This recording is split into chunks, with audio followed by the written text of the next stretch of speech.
श्री स्वामी समर्थ 10 जुलै 2026 योगिनी एकादशी विशेष।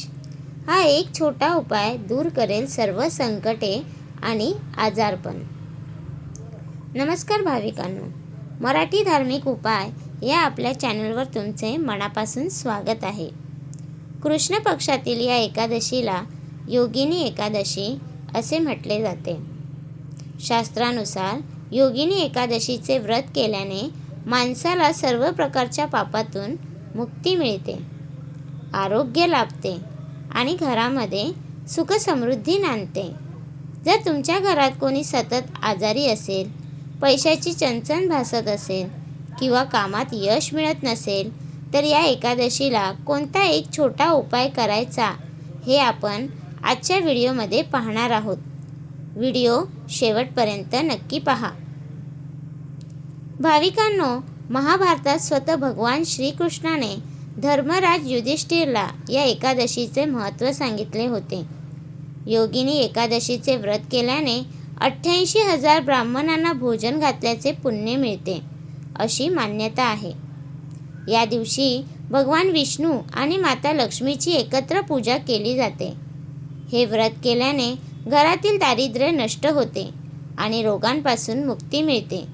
चला तर मग जाणून घेऊया की या शुभ दिवशी आपल्याला घरात सुख, शांती आणि ऐश्वर मिळवण्यासाठी नेमका कोणता सोपा उपाय करायचा आहे।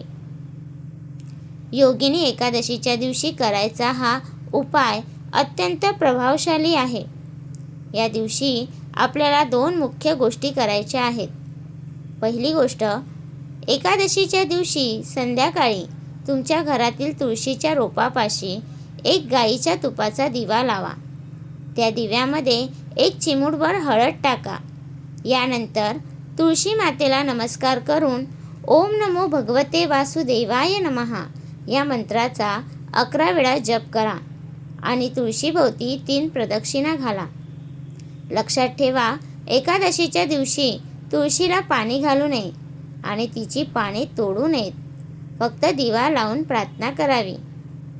दुसरा उपाय, भगवान विष्णूंना पिवळा रंग अत्यंत प्रिय आहे, म्हणून आजच्या दिवशी विष्णूंच्या मूर्ती किंवा फोटोसमोर 2 केळी किंवा कोणतीही पिवळी मिठाई आणि तुळशीचे पान ठेवून नैवेद्य दाखवावा।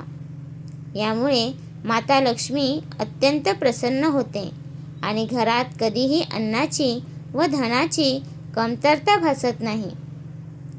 एकादशीच्या दिवशी काय काळजी घ्यावी? नियम: भाविकांनो, एकादशीच्या पवित्र दिवशी घरातील वातावरण सात्विक ठेवणे गरजेचे आहे। आजच्या दिवशी घरात चुकूनही भात बनवू नका आणि खाऊ नका।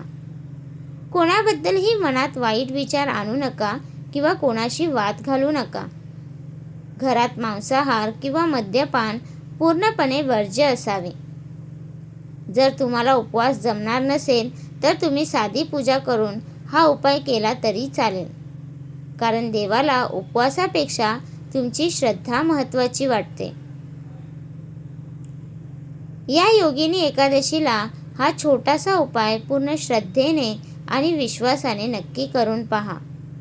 भगवान विष्णू आणि माता लक्ष्मीच्या कृपेने तुमच्या घरातील सर्व नकारात्मक ऊर्जा आणि आजारपण दूर होईल।